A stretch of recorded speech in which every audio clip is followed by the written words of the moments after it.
जिनका परम पावन चरित जल निधि समान अपार है।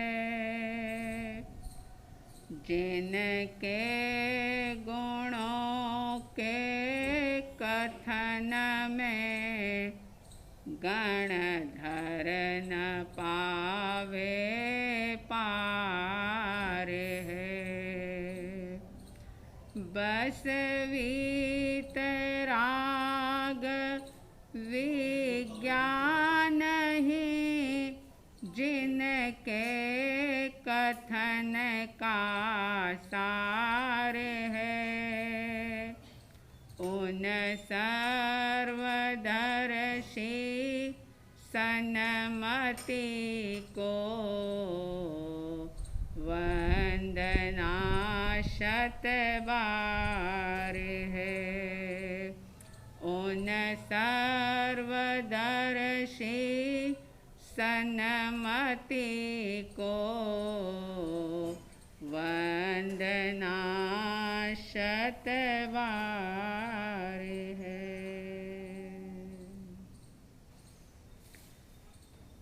श्रद्धालु जिज्ञासु श्रोताओं, श्रीमद् राजचंद्र जी के द्वारा रची गई आत्मसिद्धि की चर्चा आप सुन रहे हैं और ये अनुभव भी हो रहा है कि अगर इस जिन शास्त्रों के सार रूप में आत्मसिद्धि का पारायण किया जाए, इसको पढ़ा जाए, समझा जाए और चिंतन पूर्वक अगर सचमुच जीवन में उतारा जाए तो आध्यात्मिक प्रगति होगी, अध्यात्म में उन्नति होगी और ये जीवात्मा जो कि अनादि काल से इस संसार के अंदर जन्म मरण रूप परिभ्रमण कर रही है, उस पर निश्चित रूप से विराम लगेगा। लेकिन आवश्यकता इस बात की कि इसके अंदर वर्णित जो 6 पद है उनको पढ़ा जाए, जाना जाए, समझा जाए और समझ करके उसे जिया जाए। पर से थोड़ा सा अलग हट करके स्व के उद्धार के लिए, स्व कल्याण के लिए पुरुषार्थ किया जाए तो सचमुच इस आत्मसिद्धि के द्वारा संपूर्ण जीवन का कायाकल्प हो सकता है।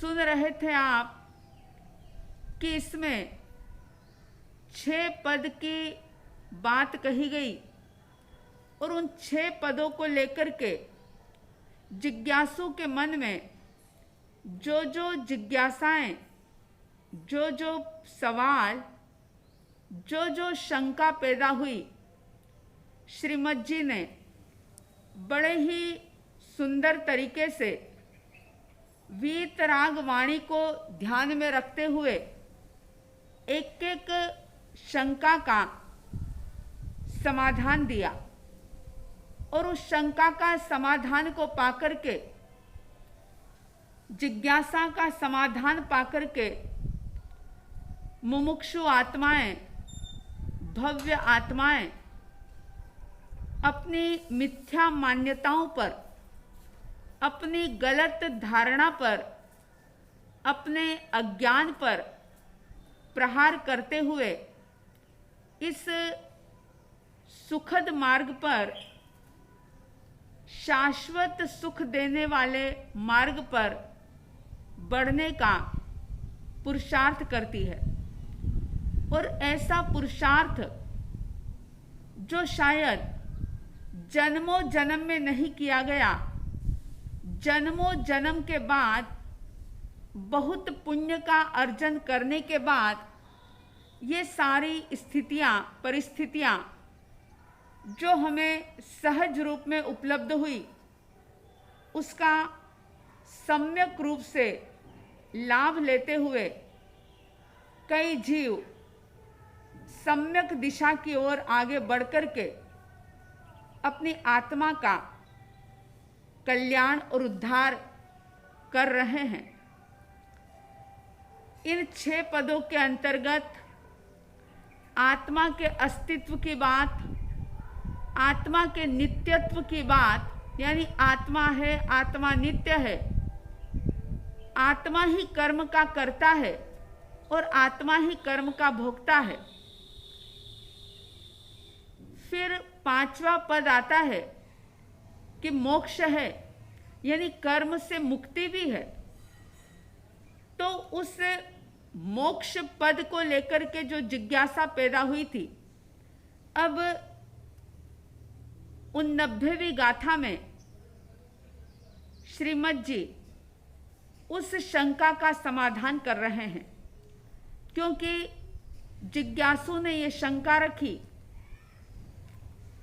कि जीव कर्म करता चला जा रहा है और उस कर्म के परिणाम स्वरूप अनादिकाल से वह जन्म मरण भी कर रहा है, कर्मों को भोग भी रहा है। शुभ कर्म का फल मनुष्य गति या देव गति में जाकर के भोगा जाता है और अशुभ कर्मों का फल तिर्यंच गति या नरक गति के अंदर यही जीव भोगता है। ये निश्चित है कि कर्म कर्ता आत्मा है और भोगने वाला भी आत्मा है, लेकिन इस कर्म से मुक्त कैसे हुआ जाता है, मोक्ष है, ये बात जल्दी समझ में नहीं आती, क्योंकि लगातार कर्म का बंधन ये जीव करता ही चला जा रहा। तो 89वीं गाथा में श्रीमद जी शंका का समाधान करते हुए कहते हैं, जेम शुभाशुभ कर्म पद जाण्या सफल प्रमाण, तेम निवृत्ति सफलता माटे मोक्ष सुजान। श्रीमद जी कह रहे हैं कि आप सबके जीवन का ये अनुभव है कि जेम शुभाशुभ कर्म पद जाण्या सफल प्रमाण, पूरे प्रमाणों के साथ आपने ये बात जानी, समझी और आप अनुभव भी करते हैं कि शुभ कर्म का फल शुभ रूप होगा और अशुभ कर्म का फल अशुभ रूप में होगा, यानी फल सहित होंगे कर्म। ऐसा नहीं होगा कि कर्म करें और उसका फल ना मिले। जैसे कार्य करने पर उसकी सफलता या विफलता किसी न किसी रूप में उसका फल अवश्य प्राप्त होता है, ठीक इसी प्रकार से कह रहे हैं कि तेम निवृत्ति सफलता, जैसे क्रिया करने पर, कर्म करने पर उसका फल मिलता है, ठीक इसी प्रकार से उससे निवृत्त होने पर भी फल मिलता है और वो फल मोक्ष रूप होता है, वो फल मुक्ति का फल होता है, वो फल जन्म और मरण से रहित होने का फल होता है। होता ये है कि अज्ञान और मिथ्यात्व के कारण से, जागृति नहीं होने के कारण से और पुद्गल दृष्टि होने से हर जीव हर जन्म में शुभ या अशुभ कर्म करता आया है और उस शुभ और अशुभ कर्म का फल जब उसे प्राप्त होता है तो फल के साथ जुड़ करके वो फिर से नए कर्मों का बंध करता है, क्योंकि जो भी सामने है, चाहे वो संग है या संयोग है या वस्तु है, परिस्थिति है, जो भी उसके सामने है वो उसके कर्म का परिणाम है। लेकिन उन सारी चीजों के साथ उलझ करके, उनके साथ जुड़ करके वह व्यक्ति एक कर्म की तो निर्जरा करता है जो उसने पहले बांधा था और वो अभी उदय में आया, उसको भोगा, उस कर्म को तो अलग किया, लेकिन उस कर्म के उदय से जो भी परिस्थितियां बनी थी, जो भी संयोग प्राप्त हुए थे, उन संयोगों के साथ राग द्वेष या कषाय करके और नए कर्मों का बंधन कर लिया। लेकिन ज्ञानी कहते हैं कि कर्म चाहे कितने भी लंबे काल के हमारे साथ में हो, कितने भी पुराने समय में बांधे हुए हो, और वे कर्म आपको कितनी भी दुख भरी परिस्थिति पैदा कर रहे हों, लेकिन अगर आप जागृत हैं, आप भीतर से शांत हैं, ज्ञान की स्थिति अगर आपकी प्रकट हो रही है, तो ऐसी दशा में वे कर्म आपका कुछ नहीं बिगाड़ पाएंगे। जैसे कई बार आप देखते हैं कि जो मूवी में, पिक्चर में विलन होता है, वह विलन खलनायक नायक को बहुत ही परेशान करता है, पीड़ित करता है। लेकिन एक समय ऐसा भी आता है कि वो खलनायक की शक्ति, उस विलन का पावर जो है वो बिल्कुल ही खत्म हो जाता है और नायक वह अपने पावर का प्रयोग करता है। ज्ञानी कहते हैं कि कर्म जो है वे खलनायक की तरह हैं, वो विलन की तरह हैं, और आपकी स्वयं की आत्मा यानी आप स्वयं जो है, ये जीवात्मा जो है वो नायक है, वो हीरो है।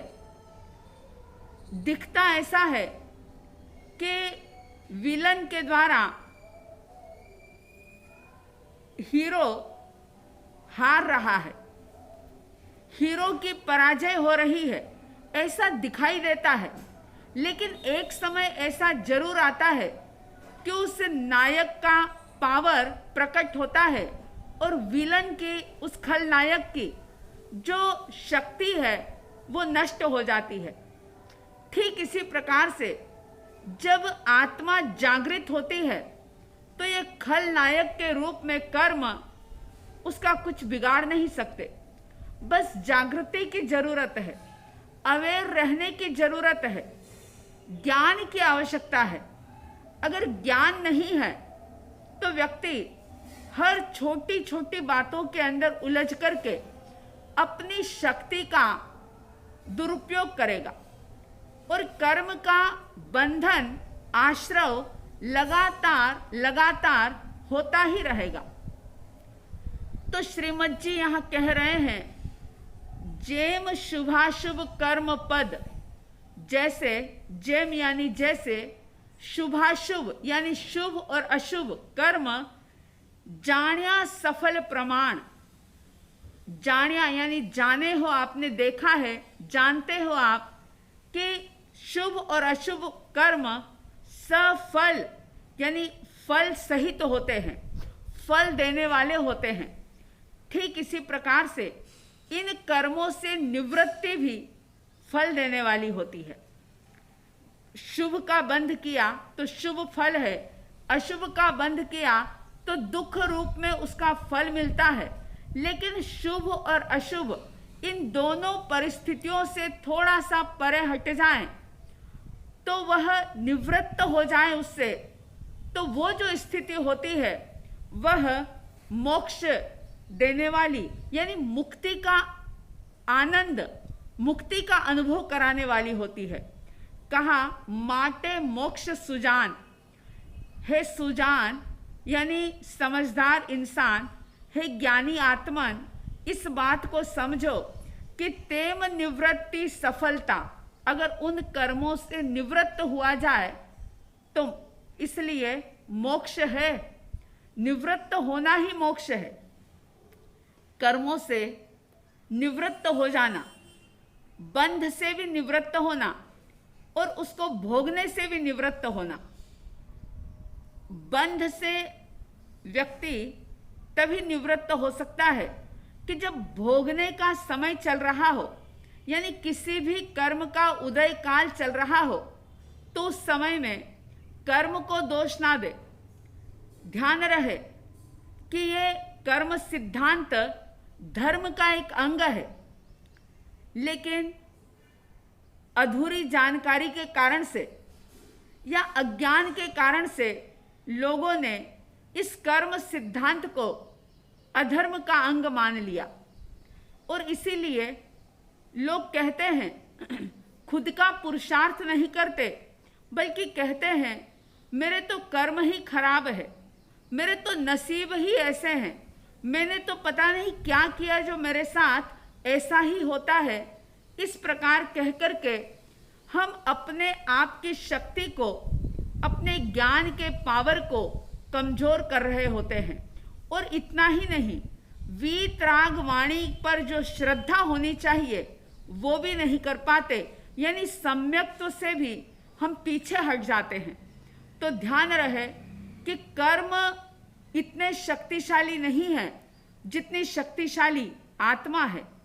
आप देखते हैं कि घर के कमरे के अगर खिड़की दरवाजे सारे खुले रख दिए जाएं तो धूल मिट्टी घर के अंदर आती ही चली जाएगी। लेकिन अगर आपने खिड़की दरवाजों को बंद कर दिया तो फिर बाहर चाहे कितनी भी आंधी चल रही हो, मिट्टी धूल आपके घर में आएगी नहीं, और अगर आ भी गई तो बहुत कम अंश में आएगी। ठीक इसी प्रकार से मिथ्यात्व, अव्रत, प्रमाद, कषाय, अशुभ योग, ये खिड़की है, ये दरवाजे हैं। इन खिड़कियों और दरवाजों से निरंतर कर्म रूपी रज, कर्म रूपी धूल मिट्टी लगातार आती ही चली जा रही है। लेकिन ऐसे नहीं आती जब तक कि ये जीवात्मा भाव ना करे। अगर भाव किया जाए, शुभ या अशुभ, राग पूर्ण या द्वेष पूर्ण भाव जब होता है, तभी कर्म हमारे भीतर में संचित होते हैं, यानी आत्मा के साथ उनका संबंध होता है। तो ज्ञानी जन कहते हैं कि जैसे कर्म का फल है, उसी प्रकार से निवृत्ति यानी उन सब चीजों से निवृत्त हो जाना, पीछे हट जाना, साक्षी बन जाना, स्वयं में शांत रह जाना, ये मोक्ष का उपाय है। मुक्ति नहीं है ऐसा नहीं। जैसे क्रिया का फल मिलता है, ऐसे अक्रिया का भी फल है। क्रिया का फल शुभ या अशुभ होता है और अक्रिया का फल जो है यानी निवृत्ति का फल मोक्ष होता है। इसलिए इस 89वीं गाथा में श्रीमद जी ने कहा कि धर्म और कर्म जो है वो एक दूसरे के विरोधी है। जहां धर्म है वहां कर्म नहीं, क्योंकि धर्म जो है वो स्वभाव है और कर्म जो है वो विभाव है। जब हम अपने स्वभाव को छोड़ करके विभाव में जाते हैं तो कर्म को आमंत्रित करते हैं। धर्म जो है वो कोई क्रियाकांड करने से नहीं होता। धर्म तो सहज आत्मा का स्वभाव है। बस स्व में रमण करना, स्व के बारे में चिंतन करना, आत्मा को जानना, यही जो है निवृत्ति का कारण बनता है, यानी कर्म के आने का द्वार इससे बंद होता है। और विभाव में यानी स्व के अलावा और सारी चीजों में पर का चिंतन करना, पर में रुकना, पर में ठहरना, पर के बारे में सोचना, ये सारा कर्म के बंध का कारण है। फिर चाहे वो कर्म बंध शुभ हो चाहे अशुभ हो, क्योंकि जैसे भाव वैसा बंध। तो इस गाथा में कह रहे हैं कि ऐसा मत सोचो कि मुक्ति नहीं है, कि रात दिन कर्म करते चले जा रहे हो तो इस कर्म से कभी भी निवृत्ति नहीं हो सकती, ऐसी बात नहीं है। अगर इंसान संकल्प करे तो वह इन सारी चीजों से निवृत्त हो सकता है।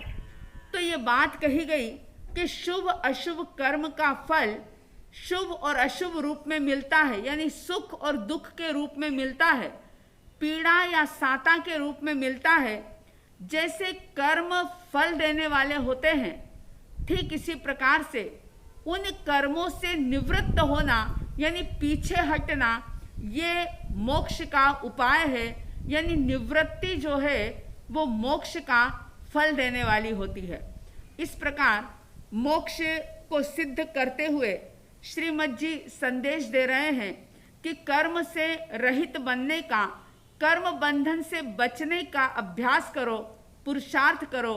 जितना जितना ये पुरुषार्थ होगा, जितना जितना अभ्यास होगा, जितना जितना ज्ञान प्रकट होगा, उतने उतने कर्म बंध से अपने आप ही बचाव होगा। और जितना कर्म बंध से बचाव होगा, शुभ और अशुभ से बचाव होगा, उतना ही शुद्धिकरण प्रकट होगा। और जितने क्षण के लिए शुद्धि प्रकट होगी, उतने उतने क्षण इस शरीर के अंदर, इस देह के अंदर रहने के बावजूद भी मुक्त अवस्था का, मुक्ति का अनुभव होगा। आप में, हम में, सब में इस प्रकार की जागृति बढ़ती रहे कि हम इस देह में रह करके ही पल पल, एक एक क्षण मुक्त अवस्था के आनंद का अनुभव कर सकें। कर्म बंध से बचने के लिए हम अपनी तैयारी कर सकें, अपने भावों को सुधार सकें। ऐसा आपका, हमारा सबका पुरुषार्थ प्रबल हो, ऐसी साध्वी द्वय की तरफ से हार्दिक हार्दिक शुभ मंगल भावनाओं के साथ जय प्रभु महावीर, जय गुरु आनंद।